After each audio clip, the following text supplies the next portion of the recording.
Alright, conservation divers, welcome back again to the third video in this series. In the next two videos we're going to talk about, now that you've got your training, how do you actually go and approach and talk to a dive school. So in this video we're going to talk about finding that dive school, and then in the next video we're going to outline how to actually approach that dive school. So not every training center and not every instructor is going to have to work with a dive school. However, this is a very common model that we incorporate into our system, mostly because the dive schools already have basically everything you need to run your program. You're coming in with all of this training, certifications, the environmental business model, and you can very easily approach a dive school who has boats, tanks, all of the local resources as far as getting you into the ocean. But they also have one of the more important things you need, which is a customer base. So if you partner with a dive school, then automatically you already have some people who are going to be filtering into your training center. In my experience, these tend to be people who are long-term divers at that center, or returning customers who have been there several years and maybe are not as enthusiastic about just doing fun dives. Or they are instructors, dive masters, and other people who are there on a regular basis who want to do something a little bit different sometimes. And this provides you an opportunity to say, here's what I have going, and come on and join and get educated and help out. So we really recommend that if you're new and you're just an instructor doing this on your own, you've got your conservation diver training certificate, now the next step is identifying the dive school. So what kind of dive schools should you look for? And what features of those dive schools are most important? Because in some areas, there's a big choice of dive schools that you have, and you've got to try to narrow that down.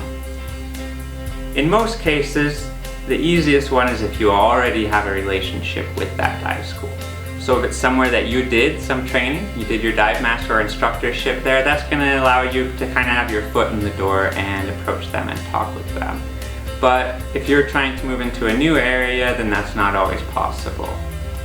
So one of the ways that I would suggest going about it is to look for a center that kind of has the same ethos as Conservation Diver. This means that they already are proactive in conserving or looking at the sustainability of the resources they utilize in their business. So are they doing cleanups? Are they doing environmental briefings with their customers? Are they ensuring that they're not, putting trash or waste into the ocean from their boat?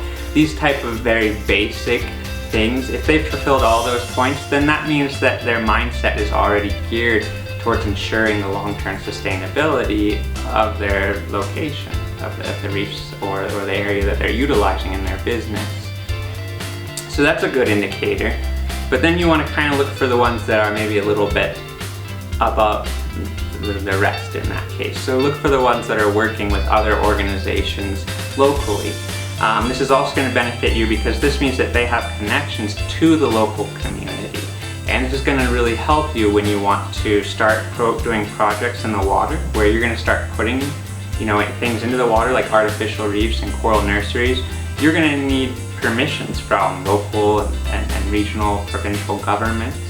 And so having someone who's kind of connected to the local community, especially through environmental work, and is kind of known for being a leader of the community in terms of environmental work, is someone that's going to be really attractive for you to approach with one of these programs, and also likely to be more receptive to actually listening and hearing you out and developing one of these programs and providing you what you need. In terms of resources at the dive school, it's important that you have some space, that you have a classroom, that you have a boat that you can utilize. It's important to remember that what we're doing underwater doesn't always fit with the schedule of, say, fun diving or open water courses. So if you're really restricted to having to go on an open water or a course that's teaching dive courses, then you're going to be really restricted into what you can achieve underwater. You won't be able to spend and and complete a 2-hour-long ecological monitoring program survey while you're forced to go back to the boat after 50 minutes or something with fun divers. So be cognizant of that. Also be aware, what kind of space do they have? Are you going to be able to build artificial reefs and do the work that you need to tie mooring buoys and that kind of stuff? If they're very limited on space, you might be limited on the projects that you are able to work on or achieve, or you might have to go out and find additional partners.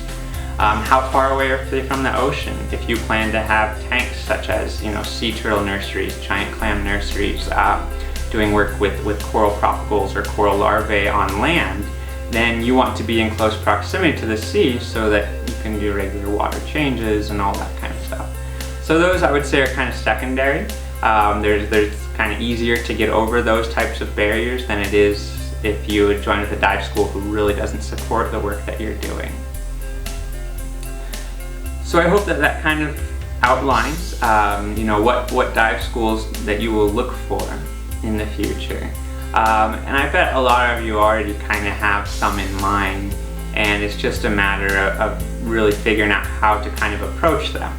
And so that's what we're going to outline in the next video. And for this series, I also suggest that you check out the series that George Bevan has done, because he goes into a lot more detail on approaching and identifying the dive schools that you want to work with, and will also be the one that assists you in that if you need that from us in the future. So again, thank you very much for joining this video, and we'll see you next time when we talk about how to actually go and approach that dive school that you've identified. So thank you very much, and we'll see you next time.